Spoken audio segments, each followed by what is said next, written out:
This was Khalilullah Firouzi in 2013, the ex-CEO of Kabul Bank, convicted and sentenced to 5 years in prison for his role in stealing more than $900 million.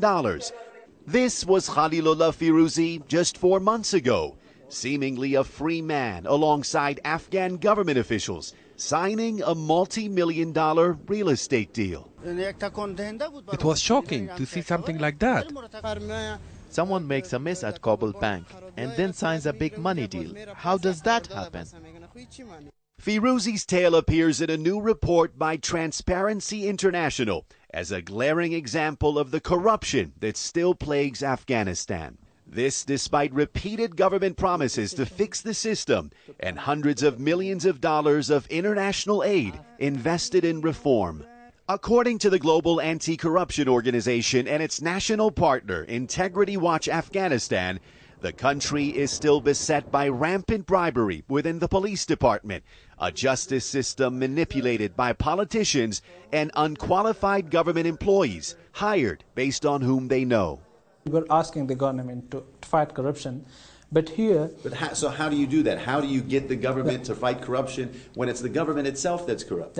And this report will help. The report calls for a new independent body to fight corruption, an independent commission to appoint and train new judges, and a new attorney general with a record of fighting corruption. The government's response to the report? Another promise. We are in the process of overhauling the whole system of fighting corruption in Afghanistan. It's a challenge that puts Afghan President Ashraf Ghani in a very delicate position. If he's not serious about fighting corruption, he risks losing credibility, public trust. If he is serious, he risks going toe-to-toe with some of Afghanistan's most powerful people. Corrupt people are backed by very VIP and very powerful people. It was the backing of powerful politicians, say anti-corruption watchdogs, that helped convicted embezzler Firouzi step out of prison to sign a real estate deal. It was only when Afghans were outraged that President Ghani voided the agreement and pushed prosecutors to send Firouzi back to prison. Perhaps a glimmer of hope in a crisis that has cost this country billions of dollars and public trust that's impossible to measure. Reza Sayah, Al Jazeera, Kabul.